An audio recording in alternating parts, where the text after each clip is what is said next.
Step 1. ഇത് വളരെ സങ്കീർണമായൊരു വിഷയമാണ്. എന്താണ് നെഗറ്റീവ് ചിന്തകൾ, ആരാണ് നെഗറ്റീവ് വ്യക്തികൾ എന്നറിഞ്ഞെങ്കിൽ മാത്രമേ ഇതിനെ മാനേജ് ചെയ്യാൻ പറ്റത്തുള്ളൂ. ഒരുപക്ഷെ നമ്മൾ നെഗറ്റീവ് എന്ന് കരുതുന്നത് യഥാർത്ഥത്തിൽ നെഗറ്റീവ് ആയിരിക്കണമെന്നില്ല. അതുപോലെ തന്നെയാണ് പോസിറ്റീവ്. അത് വ്യക്തിയായാലും ചിന്തയായാലും അങ്ങനെ തന്നെയാണ്. Step number 2.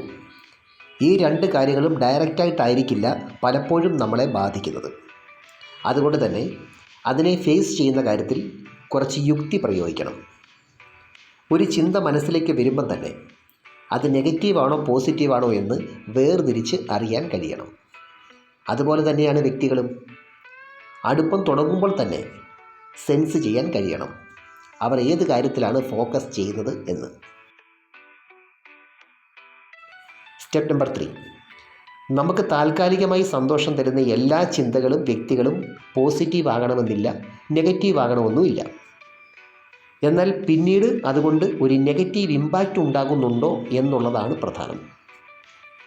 ചില വ്യക്തികൾ നമ്മളുടെ ശാന്തമായ മനസ്സിനെ ഡിസ്റ്റർബ് ചെയ്യാൻ നല്ല കഴിവുള്ളവരാണ്. എന്താണോ നമ്മളിലുള്ള കുറവുകളായി അവർക്ക് തോന്നുന്നത് അത് പെട്ടെന്ന് കണ്ടെത്തുകയും അതിനെക്കുറിച്ച് നമ്മൾക്ക് നിരാശ വരുന്ന രീതിയിൽ ആ ടോപ്പിക് എടുത്തിട്ട് സംസാരിക്കുകയും ചെയ്യും. മറ്റുള്ളവർക്ക് ഉയർച്ച വരുന്ന അല്ലെങ്കിൽ സന്തോഷം വരുന്ന ചില കാര്യങ്ങൾ ഉള്ളുകൊണ്ട് കുറച്ച് അസൂയയോടായിരിക്കും ഇവർ നോക്കിക്കാണുന്നത്. Step number 4.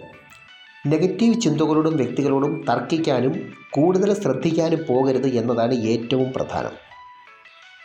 ചിന്തകളെ അലസതയോടെ നോക്കിയിരിക്കുക. ഏത് ചിന്തയാണെങ്കിലും അത് കൂടിക്കഴിഞ്ഞാൽ നെഗറ്റീവായിട്ട് മാറും. നമുക്ക് താല്പര്യമില്ലെന്ന് അറിയുമ്പോൾ പതുക്കെ അതിൻ്റെ തീവ്രത കുറയും.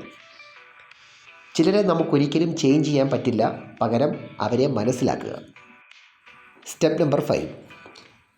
ചിലർക്ക് അവരുടെ രീതികൾ മാത്രമായിരിക്കും ശരി. അവരുടെ സൗകര്യത്തിന് മാത്രം കാര്യങ്ങൾ നടക്കണം. അവർക്ക് വേണ്ടി മറ്റുള്ളവരെല്ലാം അഡ്ജസ്റ്റ് ചെയ്യണം. ഇനി ദേഷ്യം വന്നാൽ മറ്റുള്ളവരുടെ ഫീലിങ്സ് നോക്കാതെ അതേപോലെ പ്രകടിപ്പിക്കുന്നു. അവർക്ക് എന്തും പറയാം, എങ്ങനെയുമാകാം, എന്നാൽ മറ്റുള്ളവർ അവരെ പ്രീതിപ്പെടുത്തി നിന്നോണം എന്ന മനോഭാവം. ഇങ്ങനെ മറ്റുള്ളവരുമായി സഹകരിക്കാൻ വളരെ ബുദ്ധിമുട്ടാണ്. എന്നാൽ അവരെ നേരിടുന്നത് ശക്തി കൊണ്ട് ആയിരിക്കുകയും അരുത്. ഇവിടെ യുക്തിപരമായി ചിന്തിക്കുക എന്നുള്ളതാണ് പ്രധാനം. ഓർക്കേണ്ടത്, എല്ലാവരും എല്ലാ കാര്യത്തിലും നെഗറ്റീവ് ആയിരിക്കണമെന്നില്ല. അതുപോലെ ഈ നെഗറ്റിവിറ്റി കൊണ്ട് അവർക്ക് പ്രത്യേകിച്ച് ദോഷമൊന്നും ഉണ്ടാകണമെന്നുമില്ല. ചില പേഴ്സണാലിറ്റികൾ അങ്ങനെയാണ്. അവർക്കെതിരെ ഒരിക്കലും ഒരു കുറ്റപത്രം വിധിക്കത്തില്ല. അതുകൊണ്ട് ഈ നെഗറ്റിവിറ്റി അവരുമായി സഹകരിക്കുന്നവരെ ആയിരിക്കും കൂടുതലും ബാധിക്കുന്നത്. കാരണം ഇവരെപ്പോഴും മറ്റുള്ളവരുടെ തെറ്റുകളും കുറ്റങ്ങളും കൂടുതലായി കണ്ടെത്തുന്നു. തന്നെയല്ല, സ്വന്തം സുഖത്തിനും സന്തോഷത്തിനുമായിരിക്കും ഇവർ കൂടുതൽ പ്രാധാന്യം കൊടുക്കുന്നത്.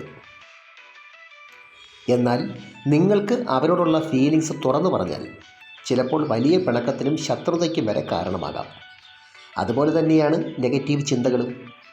അതുമായി താതാമ്യം പ്രാപിക്കാൻ പോയാൽ നമ്മുടെ എനർജി ലെവൽ കുറയുകയും നിരാശയും ടെൻഷനും മനസ്സിൽ കൂടുകയും ചെയ്യും. അതുകൊണ്ട് അങ്ങനെയുള്ള ചിന്തകളോട് മറുപടി പറയാൻ പോകാതെ ജസ്റ്റ് അലസതയോടെ ഒബ്സർവ് ചെയ്യുക എന്നുള്ളതാണ് പ്രധാനം. എന്നാൽ ഈ ഒബ്സർവേഷൻ ഒരിക്കലും ഒരു താല്പര്യത്തോടാകരുത്, അലസമായ രീതിയിലുള്ള ഒരു ഒബ്സർവേഷനാണ് വേണ്ടത്. ഇതുപോലുള്ള സൈക്കോളജിക്കൽ വീഡിയോ വീണ്ടും കാണാൻ ഈ ചാനൽ സബ്സ്ക്രൈബ് ചെയ്യുക, ലൈക്ക് ചെയ്യുക. Thanks for watching.